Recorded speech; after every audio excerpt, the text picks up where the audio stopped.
Nilijua bond yangu na babangu imekuwa poa. Time babangu ananiambia acha nikwambie na usiambie mama yako. Nikajua tumefika hapo. I was like, hey, tell me father.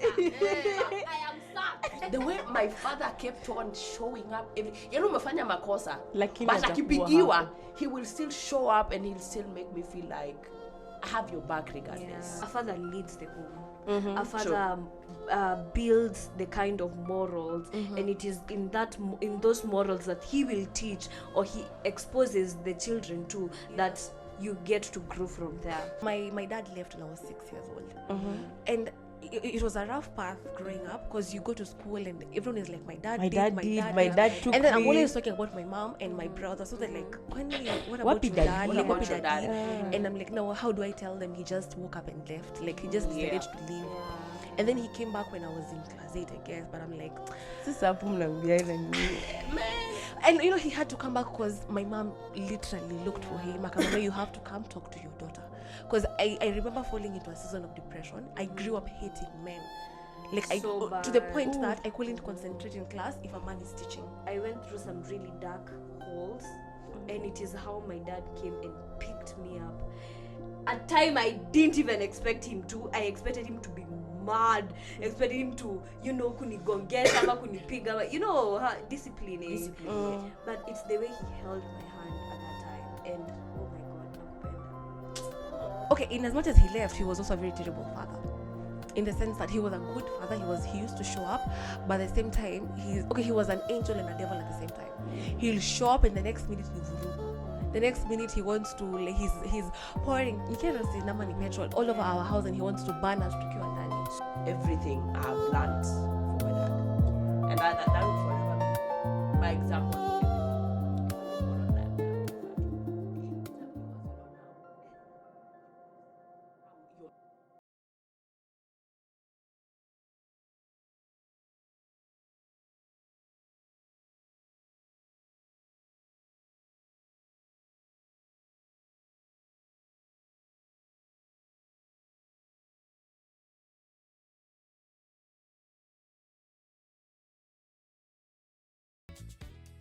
A very good morning, good afternoon, good evening, depending on wherever you're watching us from. Welcome to season 3, episode 5 of the Unfiltered Campus Vibes. Brought to you courtesy of Rising Tide Media Crew and Salanta MKU. I don't know how June weather has been treating you guys, but so far on my end, it is hot in here. What do you expect when you have the baddest, sexiest, hottest girl? Anyway, I go by the name Abigail Ndegwa, and ladies, on to you. Sarah, definitely. Yeah, good morning, first of all, to everybody that is watching this podcast. Trust to see very gorgeous people on set, because I mean, But my name is Gift Sarah, and just get ready for what you're about to discuss. It's about to be it's about to be amazing. Cloak it. I go by the name Wanja Mwangi, and as always, munajua venye si wakilisha manyaje. That's the energy. The bad is back. If you're not seeing anything new in me, the bad is back. Ladies and gentlemen, when ina tunelizo boy is my name. Lakini kila unaona hapo kwenye tumeka. Hapo kwenye tumeka. Chip into your hapo on your right. Chomoa kijiko hapo. Nini kwa? On your right side. No, hapa. Here, hapa. No, hapa. Oh, hapa. Yes. Oh. Yes. Oh. We want to make this thing fun. It's hapa chini hapa on your side. Okay. No? Okay. Here. Oh, here. A bit of stuff. Ndio ziko hapo hizo. Yes. Yeah. Oh, God. Yeah. Oh, yeah. They're supposed to be focused. Yes. Niliamka asubuhi kufanya hii kazi. We want to get into it, guys. They're supposed to be focused. Zimetoka nini? Toka. Zizi uko almost. We get in there. Yeah. Most. We did it. It's supposed to be 4. Feel the last one. But I can feel it. You can feel it. You can feel it. Nataka mnione. Nice. So guys, this is do or drink. We have been just talking on this podcast without playing games. So if we want to do games, Oh my god. and if it's do or drink, that's why we have tumblers on set. So we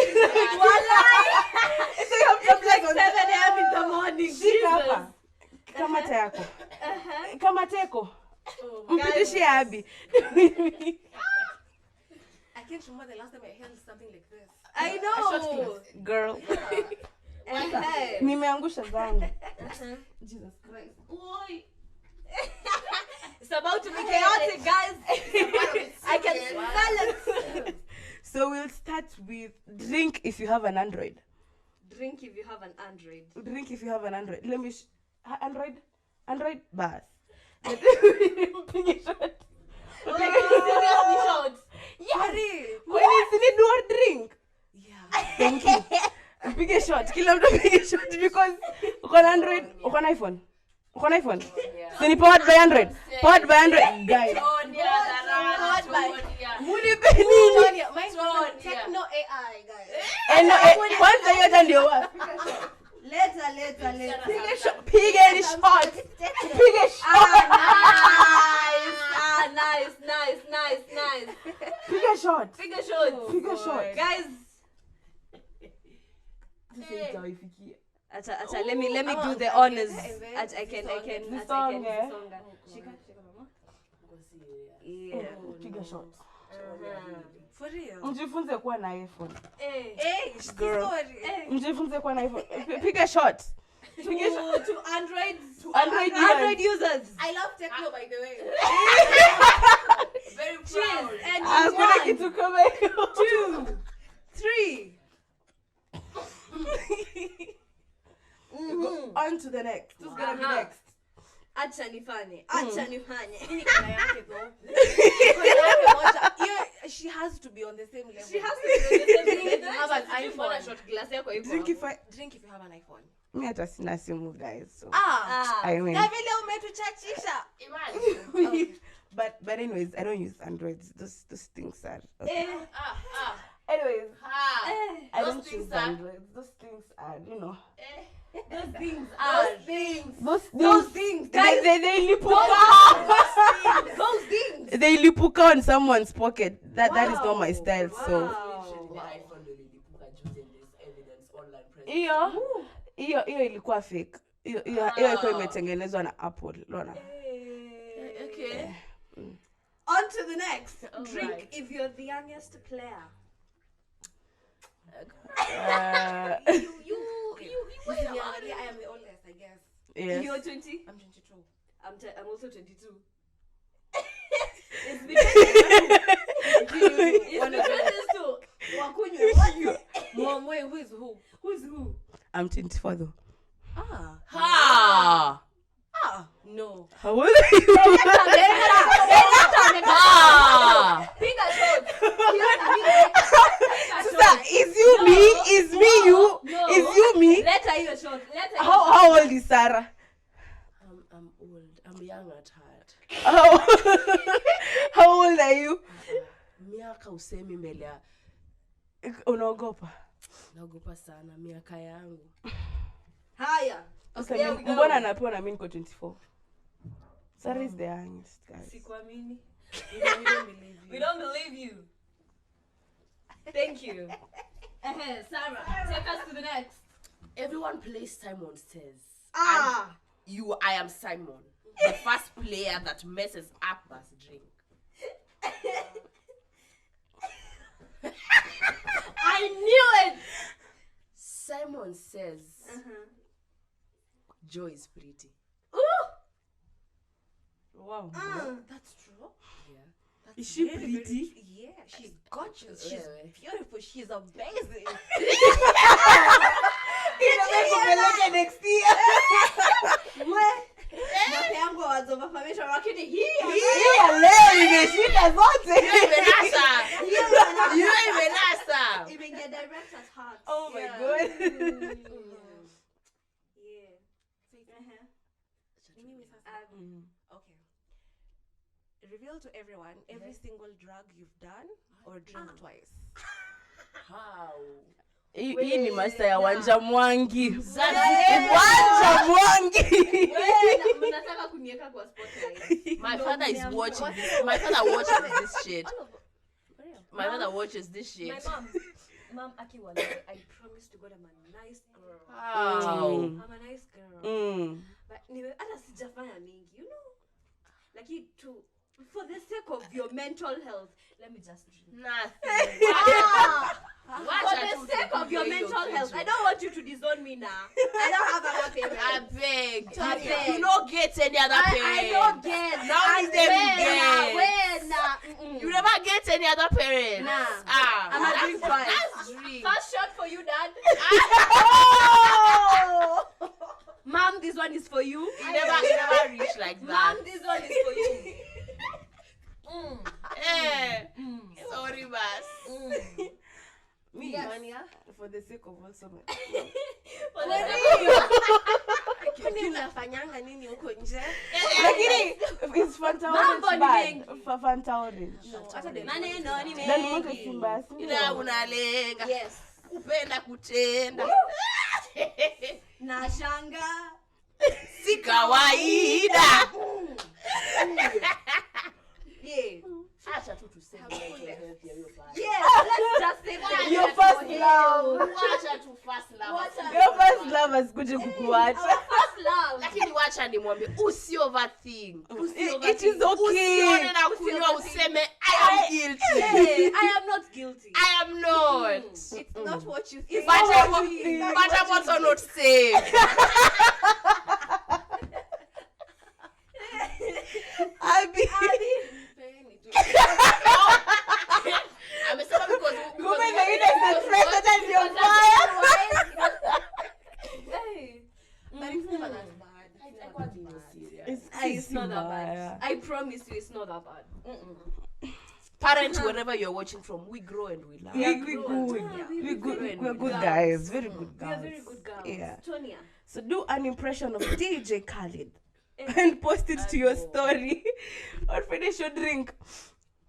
We all know DJ Khaled. We do, but sijuangi nini. Ile intro yake DJ Khaled. Yeah. Yes. Oh.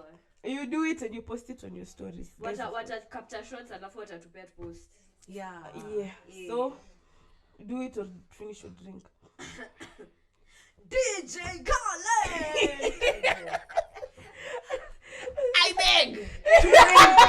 I beg to drink. Allow me. Okay. Ungesema nikitaka ring ama yuaya sajiri. Sasa hao watu wa Kenya si That would tunajua. have been. You should know. Sasa nikitaka ring ana okay ni sawa but intro nikitaka ring ni gani?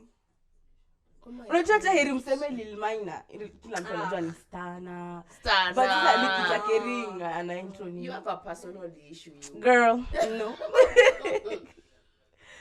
You Haya. drink. Listen, this one is about to get spicy. Challenge another player to rock, paper, scissors. The loser must drink. Challenge Tonya. Why me? Because you've been really Girl. Yeah, on our case. on our Girl. case. What have I For done? your case. Fine. Unadhani naweza shinda kurusha mikono. Twende. Kurusha mikono na ile naweza shinda. Twende. Rock paper scissors shoot. Rock paper scissors shoot.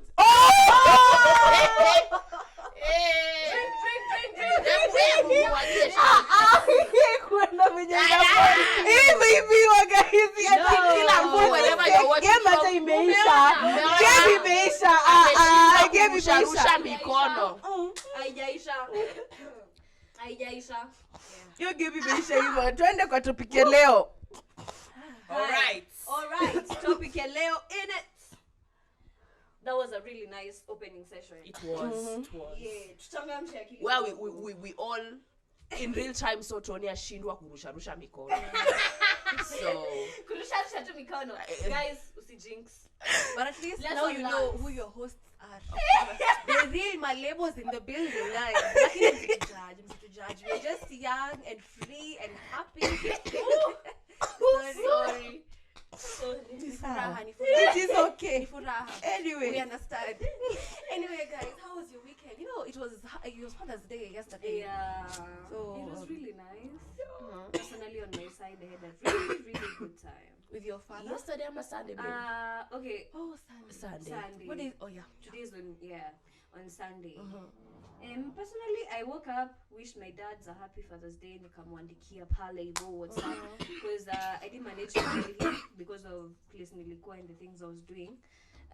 I was hosted at my uncle's during that day, and my aunt alikuwa na wageni, so we didn't manage, but I managed to call him on Monday immediately, like after I go to school. I called him. We had a lengthy talk. And I love that man. Man, you're my first love. Nice. You're the main reason as to why I believe there are still good men out here. Yeah. Because That's beautiful. yeah. And shout out to my uncle too. Only baba mdogo wangu. The one who had hosted me for the weekend. Nakupenda sana. Wow. Yeah. Now that is beautiful. That is so nice. We still have good men out here. Yeah. I guess. I mean. To know guitarist, to know my father is my best friend. Ooh, yeah. My everything. Your first love. You know now. I had to post him. Yeah. I had to write a short message and tell I love you. And then I called him. And I said, best friend. Yeah. Happy Father's Day. Nakupenda sana. Sasa leo ni Father's Day na sifanyi kazi. For now, wacha nikwambie tunakupenda. Niwekeza chips.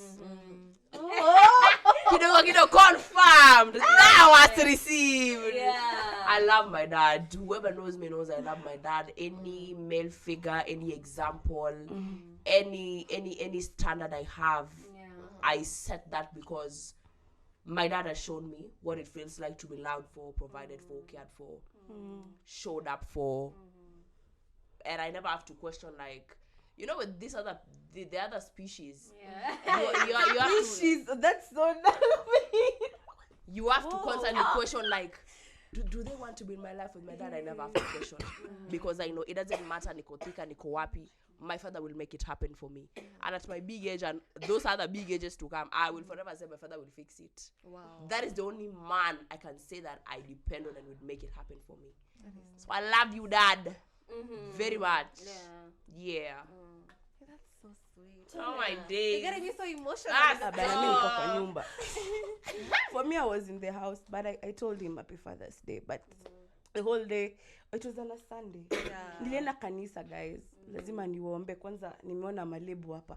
I will pray for you, sinners. Bitch, I know. You sinners, I will cast a prayer on you people because you cannot be like that. It's that not was like on that, guys. hakuna kitu kama hiyo. I was on church on Sunday and then I called him. I told him happy Father's Day because of the distance, nini na nini. But it was a good day. Yeah, it was a Yeah. nice day. Abby? Mine was also a very good day. I was at home, so I was with him. Yeah. Like after I woke up, he's the first face I saw, and I was like, "Happy Father's Day!" That he didn't even know it was Father's Day.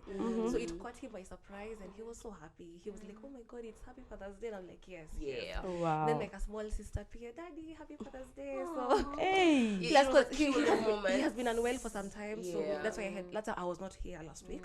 So at least we showed up for him, and he was so touched. He was so humble. Nice. So he was like, yeah. So after that, we went to church, came back, and just spent the afternoon together. As a family. So it was a nice day. Love that for you. That was so nice.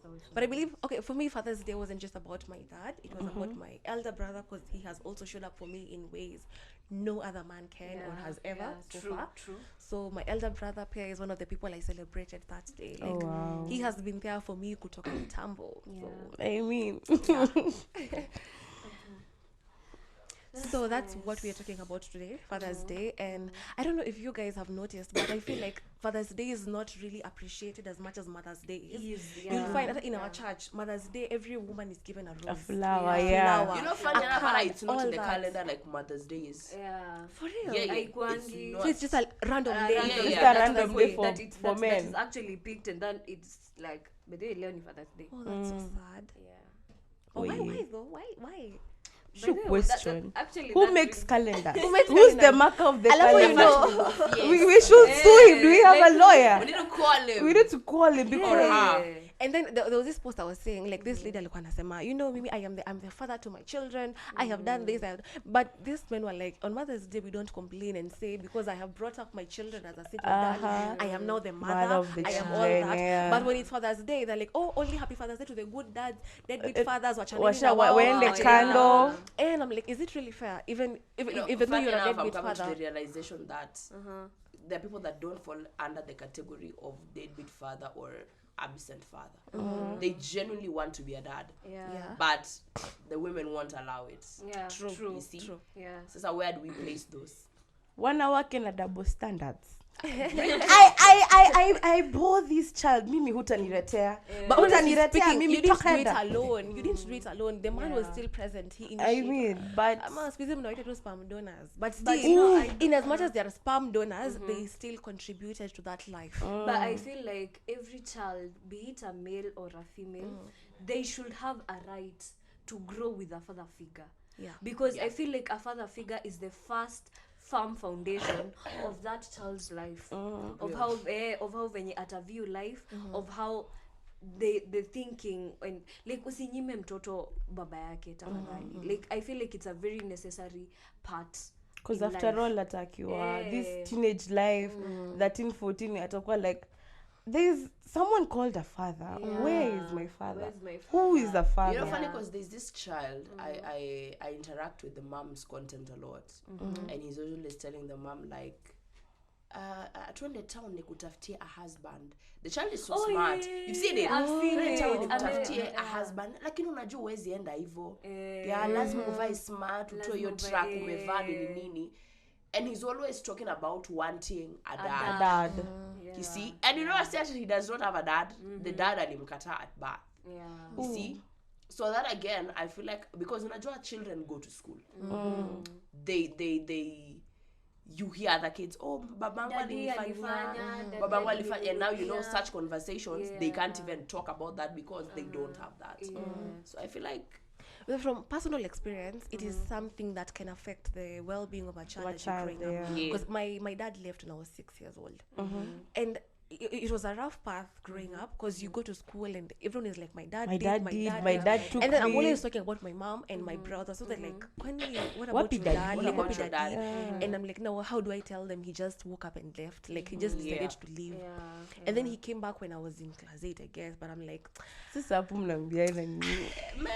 and you know, he had to come back because my mom literally looked for him. Like, you have to come talk to your daughter. Because I remember falling into a season of depression. I grew up hating men. Like, to the point that I couldn't concentrate in class if a man is teaching. It was that bad. Like, I used to see a man, naona ni kama sijui ni mbuzi, sijui ni I hated men and I feared men. Like, so bad, to the point that it was a concern to my parents, to my head teacher, to the director. My mom had to be calling, like, you need to have a talk with your daughter. But along the way, I think salvation saved me. Jesus was enough for me. My daddy in heaven. But to ask, because that was a traumatic experience, do you feel like you've dealt with that? And what would you tell someone young Abby? What would you tell young Abby if you were to have a sit down? It gets better. And when I was in Form 1, that's when my mom got married again. And how did that let me tell you, at first I was so shocked. Like, I have not grown up with a man. Like, I have. So how am I supposed to address him? Should I call him dad? Should I call him my mother's husband? Like, ni uncle, ni nani? Like, it was a very, I don't know, it was a very weird experience. But did your mom have that chat with you and be like, okay, she did. And then the fact that the man loved me, like, from the word go. Ilikuwa ile he'll come to my school, academic clinics, he will address me as a father. Tuketi chini, mbona madhu umepata hivi? Let's, from question 1 to the last question, let's sit down. Kwa nini? Like, he won't fear addressing me because I'm his daughter. Uko shule, call me, mbona huna pocket evil? Am I right to say that you kind of eased into that because now you saw what it felt like to be seen and to be heard, to have someone invested in your life like that? Because I feel like most people don't, most parents, they are not invested in their kids' life. That's true. But I feel like, as much as it was a shocking and new experience, I feel like your perspective changed because you saw like how the way this person was intentional, not just with you, but intentional with your mom as well. Because I feel like if the treatment with your mom was kind of foul, you would have still had the same perception. But I think like at place umefika and you saw how your mom was being treated, maybe she looked happier for the first time. Like for the first time, she was happy. Nice. Like my mom used to work like two jobs.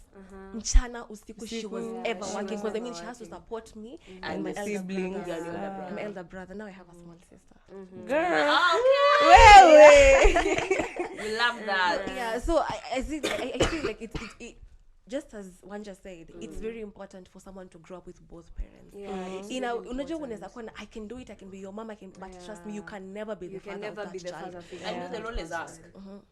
There's always you know, I used to ask, but uzuri mimi nilijionea mwenyewe. Like I saw him leave, I saw him go. Because I feel like for a father figure, a father leads the home.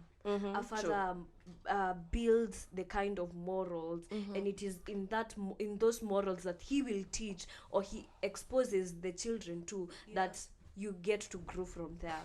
As much as and I'm not saying this to degrade like single moms. Actually, we appreciate single moms, Anna. But if there is an opportunity for that child to have the father still in their life, and no yo baba hajakataa kulea huyo mtoto, please usinyime mtoto baba yake. True. It is an added advantage. It brings it, I guess it heals the inner child of that child. Like anajua at the end of the day there is someone that got me. You know what's funny? Because people, especially some people, have been in relationships, so it's like you talk about your dad a lot. Bro, I remember the time my dad got an accident, and I was graduating like from pre-unit, going to grade 1 and whatnot, these are graduations, and our people were supposed to have a father-daughter dance, and I kept looking at the gate. Oh my God, I kept looking at the gate, and I kept asking myself, will my dad come? Because at the back of my mind I knew the condition of his leg and whatnot. So unajua, like everyone was dancing with their dad, and you know, as a kid umesimama, of course my mom was there, but it was dad daughter, so umesimama hapo, you're like, oh, so he couldn't, oh my days, he couldn't come. And I can still remember outfit ya usiku. It was a golden-ish shirt and a black pants alikuwa amevaa. So you know, someone tapped me from behind.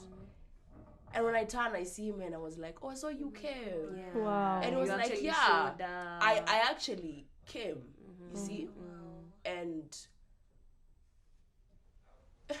Mimi peke yangu ananipia mwania. Like I can feel it. I can actually feel it. What the he wasn't the plan. Wow. You're welcome. Oh my God. Yo. My dad holds a very special place in my heart. Some part of my life was a very bad kid. And the way my father kept on showing up umefanya makosa, but akipigiwa, he will still show up and he'll still make me feel like I have your back regardless. Mimi nasemanga majority of the things I've overcome is because my dad alikuwa. And I get very personal about my father because that's my best friend. You see? Uone mtana niambianga, you know, when life is hard, just call me. I will get down to your level.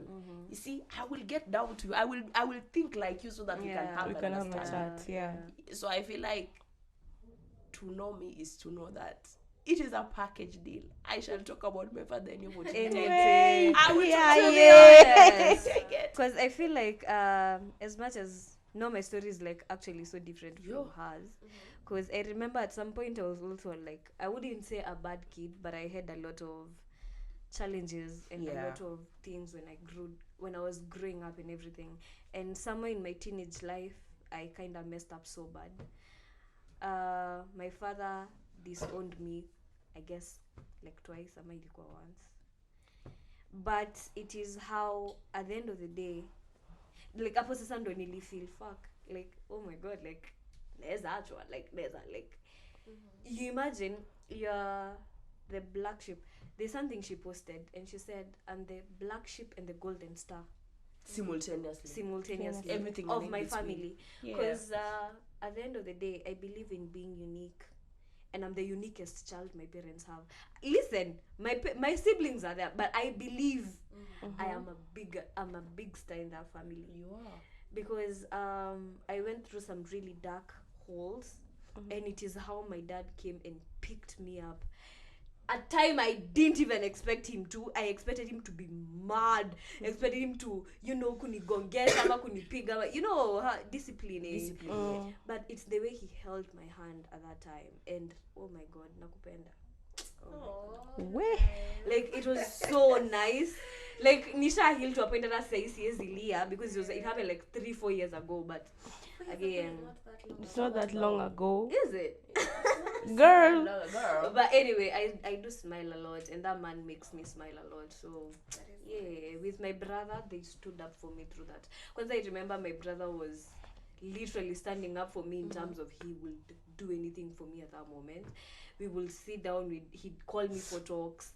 Literally, my dad calls me right now, he's like, nakupenda. Mimi naambianga mtu, mimi hata ukosa kunipendwa kwetu. Unaniambia nini? Unapendwa kwenyu. The outfits, the wigs that you guys see, everything that I have, is on sponsored by your dad. Sponsored by my dad, my mom, and my brother. Because what? I saw this video. Sistangu included. Ali, when someone asks you, what's your occupation? My occupation is hello dad. Hello dad. Hello mother. Hello mother. Hello sister. What's your occupation? Brother, I'm not gonna sleep hungry now. I don't have babas. Yeah. You're my babas. In fact, I call my dad my babas. Because anataka pesa kama si yeye. When in babas wangu, you're my babas. If I ever being told out here that I have you're my babas. You're the babas they talk about. Oh, last week, I don't know. Okay, I am close with that relationship. Yes, I'm close with my dad. Yeah. But I guess now I have a stronger bond with my elder brother. Yeah. So no, like recently I'm about a job with Karibu na Pika, so Riru Ngoingwa. So most of the time, because I'm like, I won't cook supper, I just call him. I'll tell him there's something I need to talk to him about, because I know Mimi sitafika na nika nja. Because what do you have order something? So I have been really using him very well. I hope he doesn't. And he was like, by the way, Abigail, on a serious note, you need to get a boyfriend. Because I'll call him, I'll vent. Anything that happens, I'll call him, I'll vent. If I need an outfit, I'll send it to his WhatsApp. Nimtumie nataka kununua hii nguo unaiona aje. And then once he settles on something, by the way, it costs this much. So anatuma unaona confirm. Girl, you've received. So I'd say my brother is my best friend, in as much as every time inafikanga mahali and he's like, Abigail, man, get a boyfriend, please. Unanichosha, but when I don't call, it's a problem. Like, what's happening? So yeah, he's used to me calling him, telling him literally everything. Nimeachwa, we cry together. But then he's like, he didn't even deserve you. He'll send me money and I feel nice. So, Jipeleke out. Nilijua bond yangu na babangu imekuwa poa. Time babangu ananiambia acha nikwambie na usiambie mama yako. Nikajua tumefika hapo. I was like, tell me father. I am sad. You are sad. You are ready for this conversation. I'm like, na tutapiga hiyo udaku na Kikuyu. Kwanza udaku with Kikuyu is oh my god, slaps different. I wish I can relate, but it slaps different. You don't speak Kikuyu? No. Bro, ate nekeguire. Jana dokaire ma. I'm like, baby, yes. Translation. On point. Like, acha nikuambie na usiambie mama yako. Asijue nimekuambia. I'm like, so okay, now in the case, okay, we've now discussed the deadbeat fathers, and now we have like the fathers who have actually showed up. So how do you feel about fathers who don't actually show up? Do they deserve to be acknowledged as the child's father? Like, will you, the pathetic, will you, would you support the mothers who decide to not even include the father's name in the birth certificate and have nothing to do with my child? I will respect the parent that stayed. The parent that showed up every time. The parent that didn't let you feel the absence of the other person. For a child to be on planet Earth, it took 2 people. Why are you running away from that responsibility? Mimi nasemanga parenting. We must have a sit down. Because in my head I've envisioned how I want my child to dress, how I want them to smell, what I want them to wear. Does your partner know kuna shift ya kuamka? Usiku. They need to, Does your partner know how to make a bottle? Do they know how to change diapers? Do they know kuna kitu inaitwa postpartum? Do they know there are days you will not be yourself? Will they show up? Will they show up? Yeah. You just don't give. Why would you come into a partnership with someone? A child is already here. Then you decide to walk out on them. You're pathetic. In fact, you, when they're calling men to come out, don't even try. hey, When they are calling men to, don't even count yourself as a man. Where are you working up? Do not come out. You are failed. Yeah. Because let me give you guys some instance, and this is a real story. I'm not like making it up or anything. So there is this person that I know, and at some point we were like really close. And for those who know me, or for those who there is some these allegations in Akwanga a lot in high school. Lesbian, gay allegations, all that. So the mother and the dad of this person that I'm talking about, they are not together, okay? But the dad is present in the child's life, because in the siblings' life, because ni watu kama wanne, siblings kama wanne. So she's like the second and third born, second. So the mother now gets frustrated, and she pulls this card there, enda kwa baba yako akuongeleshe. And she goes to the house of the dad, now that they don't live together. So akaenda kwenye mzee anaishi. And shame on you, wherever you are, because he raped this child in the name of, why are you even gay? What do you see in women when men have all this? In fact, where you are, shame thunder on you. fire you. In fact, your Wherever generation you and the generation after. shame on you.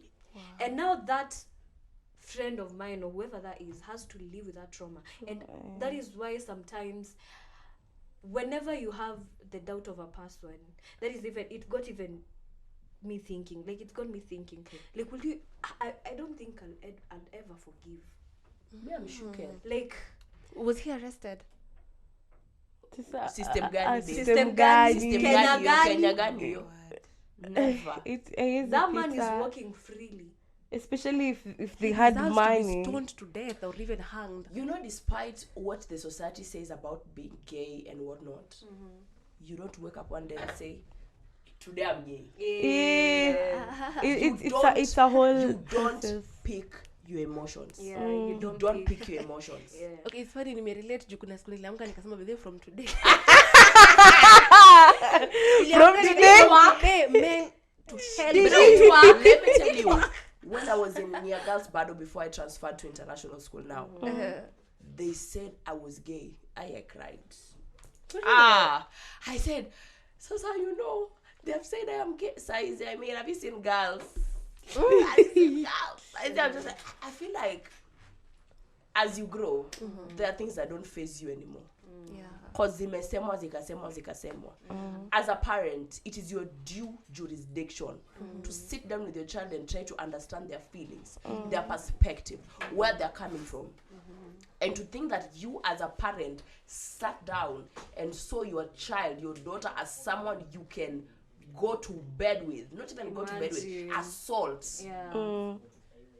How that eats you up every day. I prayed. In fact, it doesn't. You know why I'm saying it doesn't? No. Because even the main reason as to why the mother left is because this guy cheated. Also, it's Jonas. Hey, Jonas. Jonas. I'm beginning to think he inspired the character. I mean, because what is that?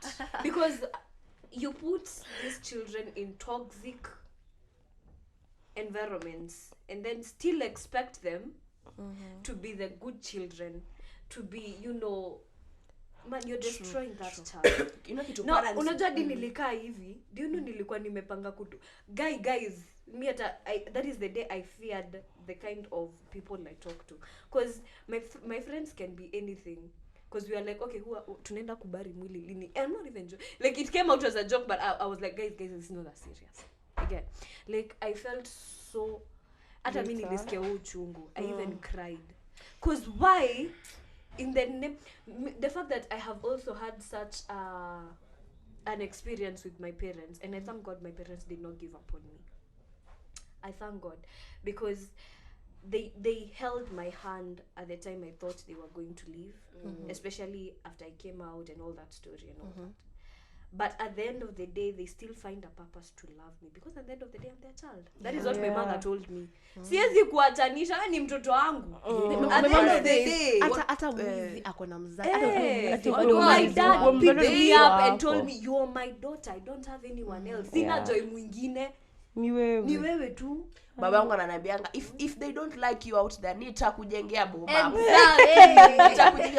And you know what parents don't understand is that when you become a parent, it's not just about you. Yeah. Children see, they pick up on emotion, action, everything that you do. Monkey see, monkey Your trauma. Because unajua hata as a girl, if umekaa kwa household penye your dad puts his hands on your mother, you are wired, because you grow up thinking that is how all men are. You know, that is how they behave. As a boy, if you grew up and your father is a serial cheat, Yeah. You have one.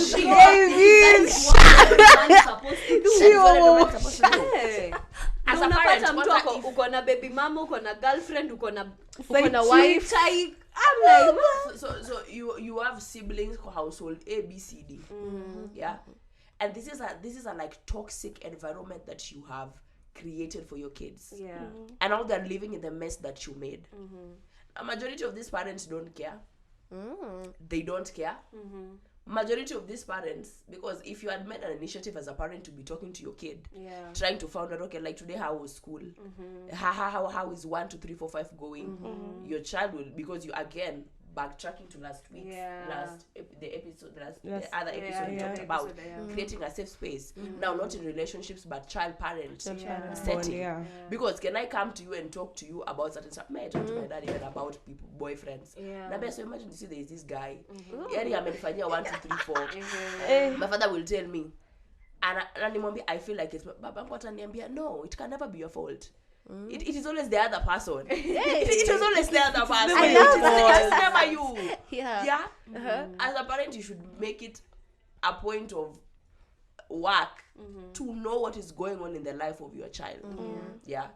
Of course, no one ever gives birth to a child and let their child be gay or whatnot. It's only emotions imekuja. You need to embrace, because the fact that it's gay will not change the fact that I am your own. Understand, Whether you like it or not, I am your own. I am yours. We cannot change that. Even if you don't like it, the best you can do is just embrace me as your child. Walk with me. Let me know that regardless of it, you have my back. You see? But now when you try to change that perspective, there are people that even take their kids to be prayed for. True. I have seen it. I was in a school where if you come out munaombewa, munapigwa, and I was like, I was in a very, let me not quote, but you know that school that is so religious, so nini. And it got to a point and I'm like, do you know you're supposed to correct this person with love? This person, you've realized this person is gay, and the best thing you do is to call them at night in a room that is hidden from other places, like from the dormitories, from the classrooms. You beat them in the name of you're praying for them and casting out demons. And I'm like, so after beating them and praying for them in the morning, they'll wake up straight. It won't happen. I'm telling you, that girl, I see her today and she's so, goth-like. The kind of the dark girl. You can see the darkness that she's carrying. Because I mean that you carry a lot of pain and bitterness from kutoka kitambo. Her whole body is tattooed, snakes, dragons. Mimi hata vitu zingine sijuangi zinakuanga nini. Minyororo kila mahali kwa mwili.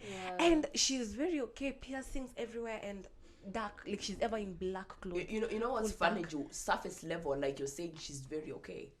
Yeah. Internally, she's not doing She's good. She's not not doing good. She's She's not actually dying okay. from inside. Bruh. She's actually dying from inside, because I remember I had a similar experience.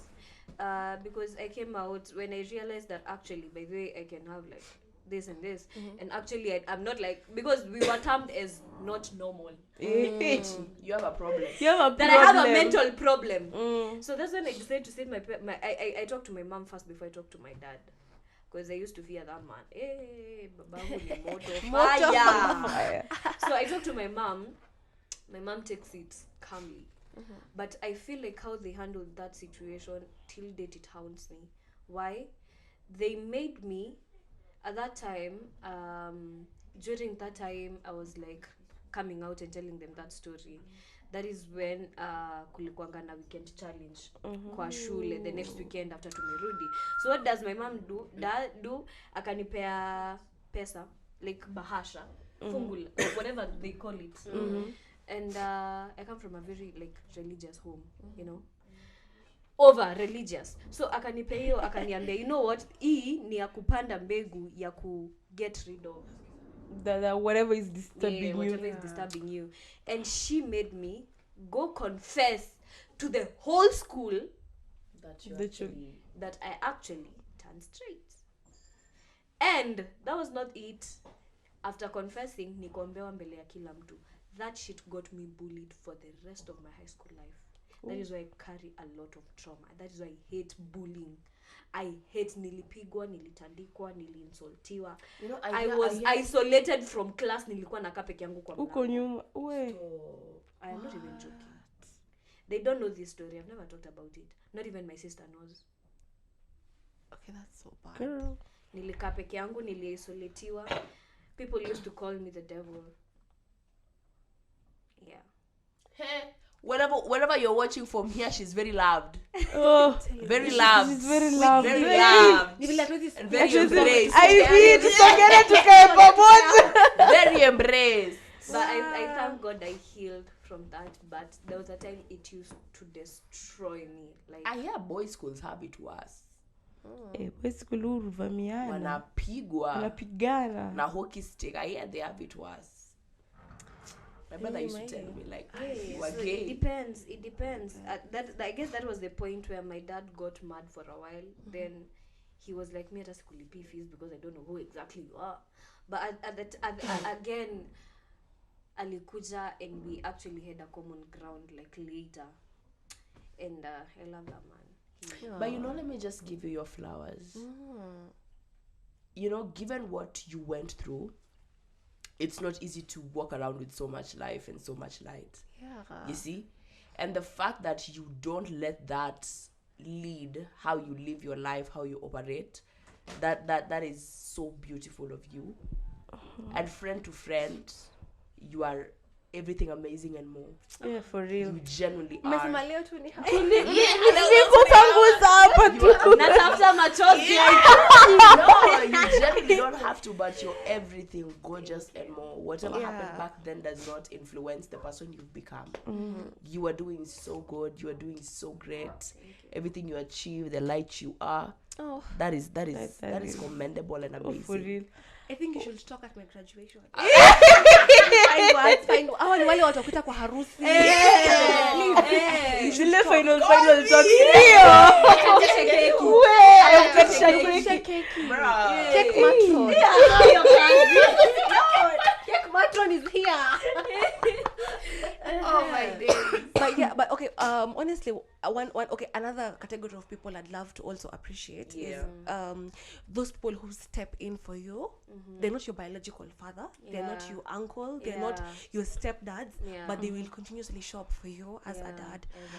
I'd say that is also one of the things that contributed. Now, even before I got healed and got over my dad and the trauma and living, I've had a series of men who like literally held my hand throughout the whole journey. I had a school dad. Mwenyere nilifika mahali nikaambiwa nina mdate and I was only in class 8. And then because that is how much he used to show up for me. Like, Abigail, let's come to my office, because he was the deputy. And you know the funny thing, nili ananitaka office when there are other people. So and then we in our school, I was in St. Christopher's, it is in Nanyuki. When you perform well, mnapelekwa air ride. Ile mnapanishwa kwa ndege, mnazungushwa. And then your parents were also invited, but sasa my mom, she was ever busy, she's not available. So who will step in for me? My school dad. So and then my mom's like, I'll just send you money if you need to buy her snacks, because I mean other children had their parents, I didn't have my parent. So she's like, please buy her something. And then like, huku vitu ni expensive, fanyaje nitakununulia, nitakuletea shule. And he did that. So ananinunulia vitu ananiletea shule. And then inakuwa ni issue like, mbona anitangwa kwa ofisi ananunuliwa. And then funny thing, si wanafunzi wanaongea, other teachers. Of course. Like mimi nilitangwa staff room. Sasa umeona I graduate from KU ndo umesport. And I'm like, I was so innocent. I got my first boyfriend in campus, like after form 4. Wow. Mimi nilikuwa mtu wa wanaume. I was a very focused girl. Like, I see you. Now let me ask a question. You have dealt with what you needed to deal with to get to where you are. Yeah. You have your stepdad that shows up effortlessly. You've had people that have. Actually, don't call him step. He's my dad. Your dad. Let's scratch the step. If your real dad came today and wanted to have a sit down, are you willing to have a sit down? Funny thing, I am. And talk about like why he left. Yes. I'd want to understand, like, is it something that had a problem with me, my mom? Like, why did you just suddenly decide to leave? Because I remember that he actually tried reaching out when I was in high school, but I'm like, for what? I was still bitter at that time, because I mean, he was okay. In as much as he left, he was also a very terrible father. In the sense that he was a good father, he used to show up, but at the same time, he was an angel and a devil at the same time. He'll show up and the next minute ni vurugu. The next minute he wants to, like, he's pouring ni kerosene nama ni petrol all over our house, and he wants to burn us tukiwa ndani. So knowing that version of him then, and now that you have a small sister in the picture that also kind of looks up to you because you're the girl in the family, would you let him back into your life knowing what you know? Because this is someone who's left before. Nothing stops them from living again. Would you want to foster a relationship with him knowing what you know, Ama? You're good with where things are at? I'm good with where things are at, because I mean, I already have a father. I don't need another one. I have my father in heaven, and I know that's right. So I'm like, but one thing my mom tells me, I wouldn't want you to hate him. I wouldn't want you to carry so much pain. I pray to God that you won't get a man like him, but at the same time, he is still your father. So in case he ever reaches out, when you become stable, and you have it all, please usiogope kumtafuta. He is still your dad. And in as much as he was a terrible husband to me, I know he loved you. He had to leave because I had to make him leave. That is what my mom told me, because he was toxic, and my mom believed I deserved to grow better, not with a violent and abusive and a drunkard man. So she's the one who told him, you have to leave. Like, she told me that he had to leave because she wanted to protect me, and at least nisi grow up na machungu mingi sana. So yeah, I'd still want to have a sit down with him in case the opportunity ever shows up. I have forgiven him, honestly. I don't carry you. Told you sinyangalia.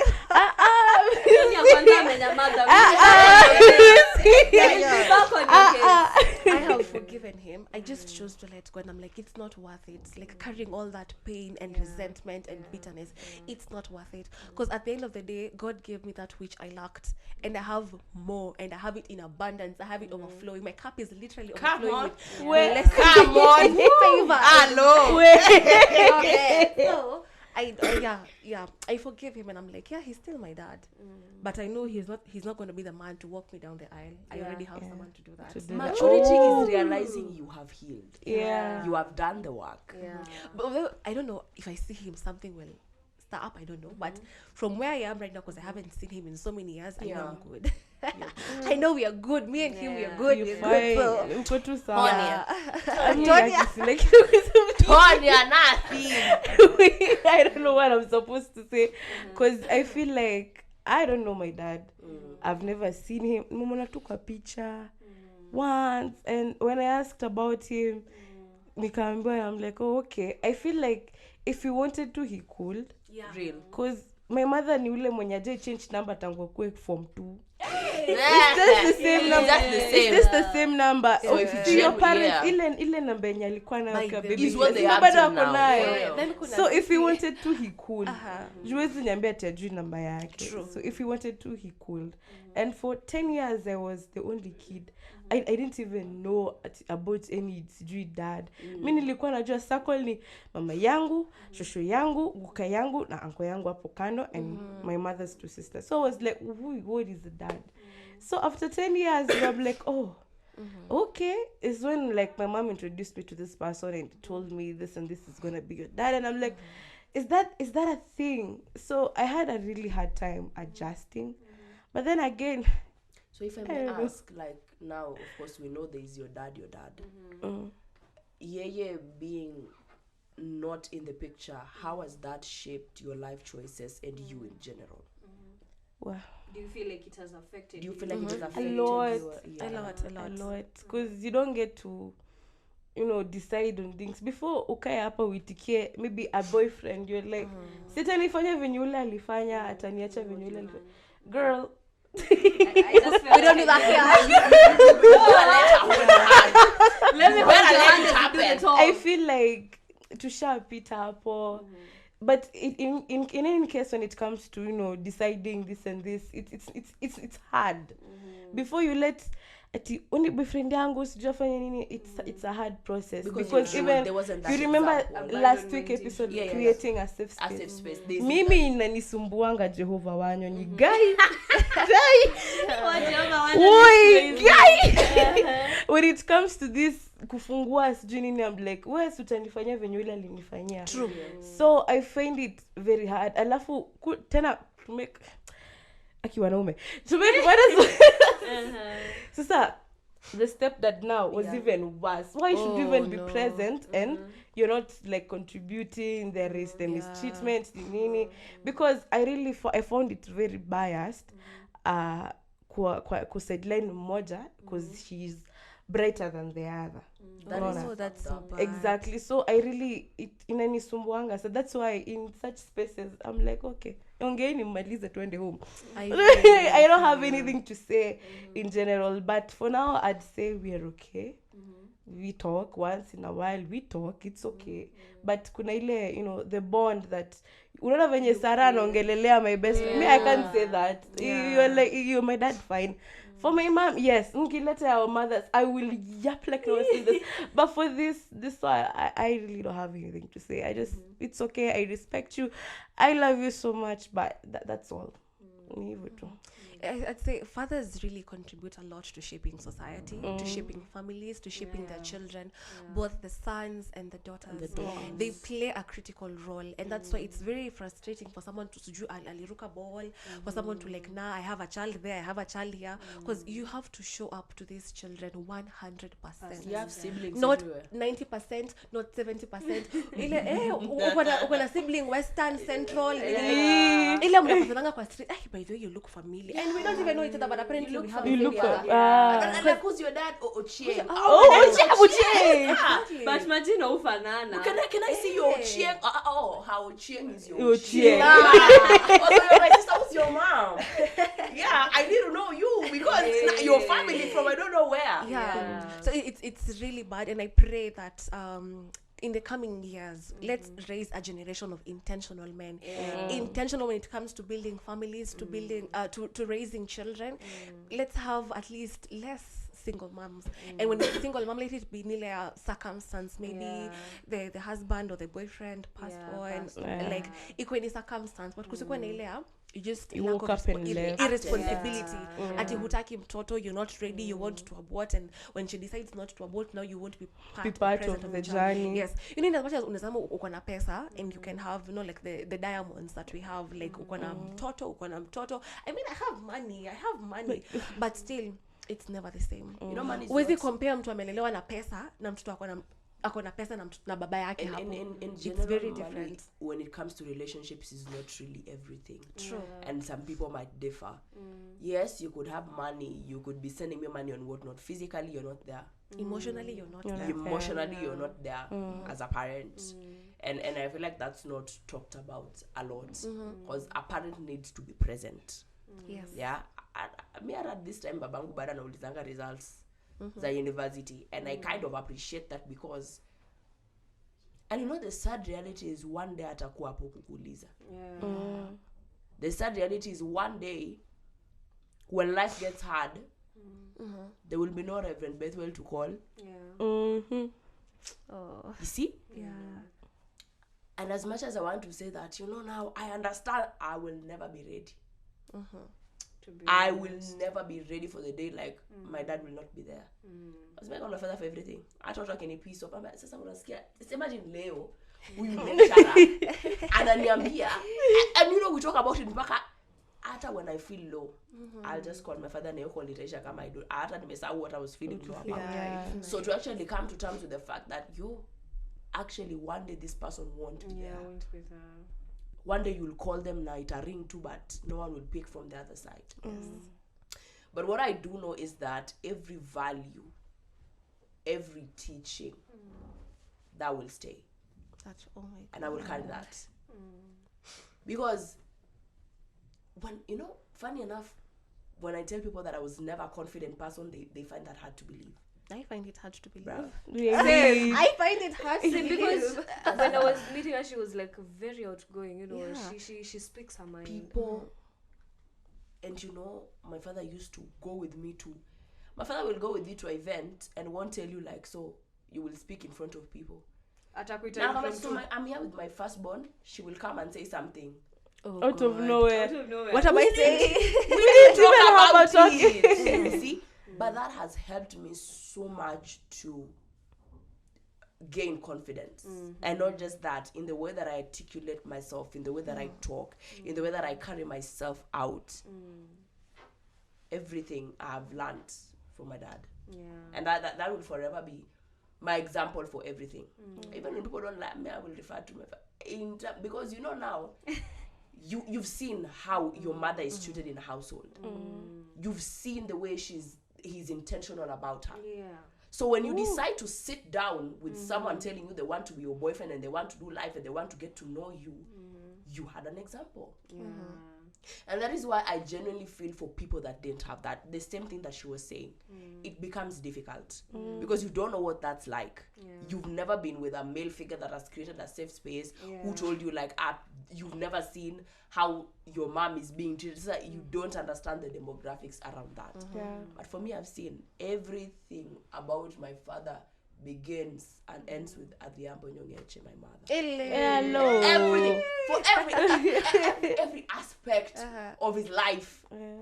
That time that he came, and I said this in the other episode, we went to a restaurant, and now tunapiga story and he's telling me, so you see there's this high-end hotel, yeah? I was thinking of taking your mother. What do you think of that bag? It would look very nice with your mother with that dress. Wow. And I'm like, oh, to be loved. To have someone that is intentional about you, every new thing they want to try it with you, they want to experience it with you. You see, and I feel like that is the beauty of having a dad.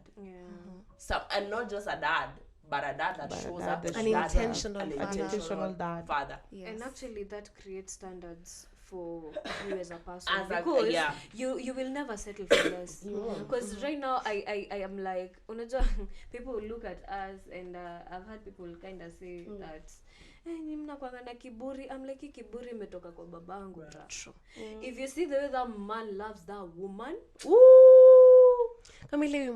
like my father, just like my father loves my mom. Exactly. Wow. My dad will do anything for that woman, especially the fact that I thought like it will be shaky for a little while. The time my mom sasa ametransferiwa to Nairobi, and now my dad has to remain place yenye tunaishi, we live in Nyahururu, so he has to remain in Nyahururu, and now my mom has to come here for work. So as much as anaendanga kuona bwanake ama bwanake anaendanga kumuona, you know, it's not that much. I was talking to my dad, was it during that episode Valentine's Day. And he was like, no. So I asked him, ukaangi, like feelingi lonely. I mean, I feel lonely sangapi. I talk to your mom in the morning, lunchtime, during the day. You know, I'm like, I know that. Oh, any opportunity anapiga simu. And then I called my mom and she's like, "Wewe niko busy na mtu wangu." I'm like, "Hey! Hautanipea pressure. Najua lakini ni baba yangu, ni mtu wako lakini baba yangu wewe. We have to share." Because my mom will ask me, because I will call my dad and I tell him, "So you see, naenda hii exam, so you pray for me faster niende." Okay.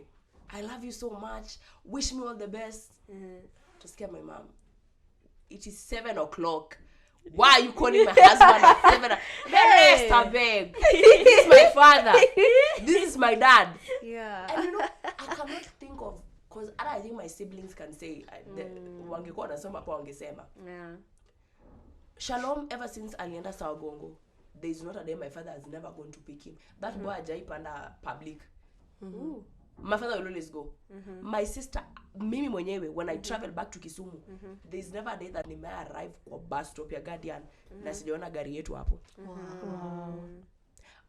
Hata when my mother is traveling, my father ni ule mtu, nikitoka nimwambia, "Hello, nimetoka, nimepanda tuk-tuk."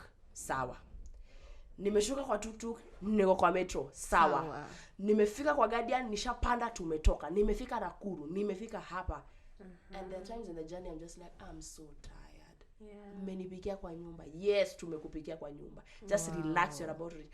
Na nikifikanga lazima nifungue hiyo gari niangalie wapi KBL 178Q. Because luggage can wait. Lakini I will run and nimekumiss kwa umenibaia nini niko hapo kwa gari yako kula. wow. I'm just like, That is so nice. That is so nice. And I feel like that intentionality just flows via my siblings as well. Because I remember the time walikuja, all of them came. And it was a surprise because I was talking to my brother and I was telling him, "Sasa kila mtu atanikujia." Ati hapana, kila mtu hawezi kukujia. Sisi au wengine wamebaki. Namba sema ukweli amkuji, ati hatukuji. So unajua gari kikuja, because my father came to meet me halfway juu ya jam. So alikuja tukutane katikati, gari kuje nishuke. So I see my dad amesimama nje, my mama amesimama, my brother amesimama, my others. I was like, you people. And I was like, mbona ukuniambia kila mtu anakuja? Why did you lie to me? Not everyone is coming. And it just shows. And I just feel like even one day when both of them are not there, that sibling bond will forever be there because we were raised with love. Because I know, like, tomorrow if Shalom is not able to do, maybe I believe in going above and beyond for people in my life. I will go above and beyond. And to be able to do that for my siblings, of course, being the firstborn and whatnot, I feel like it's such a blessing in its own self. You see? And I respect even people more because, for example, look at Tonya. She's such a, because you know when I was coming, when you can feel Tonya's energy from a text. Yeah. She was like, "Hey girl." So you see, this is the first, and she's sending me a voice note. So this is my first time on a podcast. I'm also not as good at it. This. Yanike kabisa. Yanike. This is my first time. And to carry such a personality and to show up continuously and effortlessly, being given what she's been through and what I'm experienced is not an easy thing. But I may make a choice to not let that influence her life decisions. Because you know, hata ukiamua kushikilia and sad reality of life must God go is on. not from your village. Yeah, life You know, must funny go enough, on. because someone could have done something bad to you. But you know, God is also their father. You see? And life must go on. Being broken is a choice. It's a choice. You can choose to. True. Because otherwise ungeamua, and I want to hate everybody. My biological dad. Because hata tukikuuliza, how long are you going to run with that? You dismiss people, you treat people vibaya because what? your dad decided to Decided to leave. you can't run with that forever. Being broken is a choice. Sasa wewe, you want to dismiss everybody because of what you went through. Being broken is a choice. Getting to show up every day for yourself is a choice. Show up sick, show up unwell, show up even when you don't Show want Just show up. Show up. Show up. There's beauty Show in up. showing up. Yeah. Hata kama una go through a lot, enda tu go through a lot kwa hiyo set. Hey, wewe sikiza tu. Enda go through a lot kwa hiyo class. Show up every time. Show up. Because at the end of the day, you're what you got. Yeah. Yes, uko na watu, yes, you have family and whatnot. You have friends. You have friends, you but have after all someone that said loves and you. done, it's just you. Yeah. But at And the you end of the have- day, Yeah, and you have to like show up for yourself effortlessly at that. Yeah. because at the end of the day, you Effortlessly. spread what you have. Yes. What I was what you telling you, have. you can't pour from an empty You can't cup. pour for an.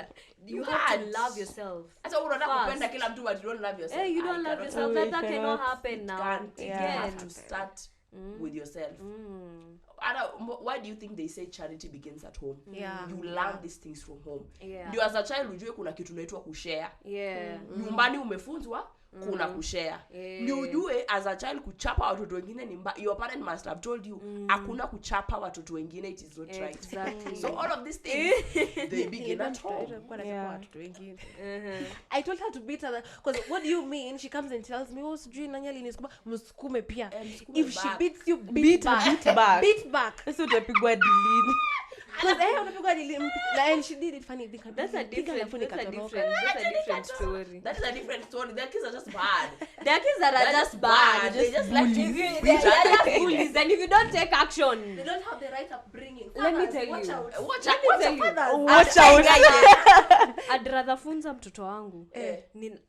I guess I used to.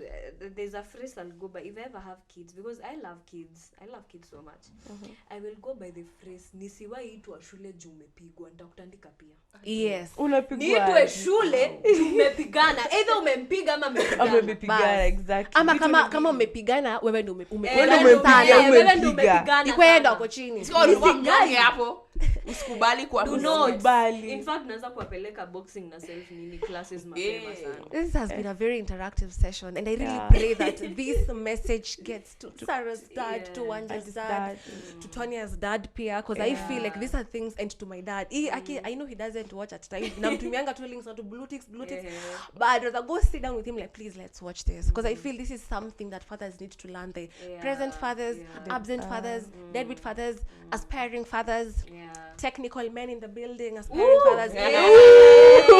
Shout out to you guys. Yeah. Something they Shout out all to you, Mr. need Director. to say, you know. So closing remarks tukikafunga. Hii topic haiwezi isha. Acha ianze Antonia, because again, Ulianza introduction. umenyamaza Si sana. niliwachezesha games. Wewe. Uh-huh. I don't know what to say. I don't know. Akisijui. Basi acha Ambia watu kwanza unawapenda basi. Nawapenda sana sana mamangu, nakupenda. Yeah. But for the topic, I don't know what to say. For me, I'd want to say, I'd like first of all to appreciate all the fathers that take accountability for their children, and not just being present in their lives, but also loving them and giving them that emotional safety that the children need. Yeah, That's nice. not much. Shout out and big up to you guys. First of all, dad. Dad. Nakupenda sana. To everybody that has a dad that shows up for them, I love that for you. To everybody that has a father that maybe didn't show up, I'm very proud of you for not letting that influence you. You're doing great. You're not less because your father decided not to show up. You're everything beautiful, gorgeous, more. every good word and more. Feel loved. You're not a reflection of another person's choices. And just know that you're loved. For me, I think I'd first of all want to appreciate every single man that has worked with me, like my whole childhood journey to where I am right now. I'd love to appreciate the late Mongera. That was my best friend's dad. Alikuwa ananiambia, we are best friends, so we'll share. So I used to share her dad. Wow. Yeah, it's unfortunate he's late, but I'd really want to appreciate him. Thank you so much, Mr. Omar. I used to call him Daddy Omar. They lied. They said we had a relationship, but yeah, we had a good relationship. And I am happy they saw that, because that just shows how much you really showed up for me. Yeah. And definitely without my brother, my elder brother, Clinton, I love you so much. Okay. I am not planning on getting a boyfriend anytime soon, so it's me and you. Just ni mimi tu na wewe. So just know that. And definitely now a big shout out to my dad. You gave me a reason to smile. You gave me a reason to be happy. You gave me a reason. You in short, you changed my story. Now I had something to tell my friends. My dad did this. My dad did, yeah. So the narrative changed, and I am happy and I'm blessed. You did that for me. And to all fathers out there, you know it's never too late. Happy Father's Day. Happy Father's Day. We love you, we adore you, we treasure you, and please be present, be intentional. So tukiwafunga social media handles, guys. Kama kawaida sina. Hey, Just follow YouTube Talanta MKU, TikTok MKU Media Group, and Instagram at Rising Tide Media Crew. That is all. okay. Nice. I go by the name Wanja Mwangi. It has been nice, guys. Follow me at Wanja_Ruby, pale Instagram and Threads also. TikTok at Wanja Mwangi, and guys, that's how you get me. Yeah. Sarah tuma jina tu. Tuona tu face. Pop up. Gozo kata pop up. Pop up. Every day, everywhere. Every day, everywhere. On social media platforms. Yeah. I go by the name Abby_Ndegwa on Instagram and on Threads, Abigail Wangoi on Facebook, on YouTube, and I'm not on X. But I will be there soon, guys. So till next time, adios. Muchachos. Peace.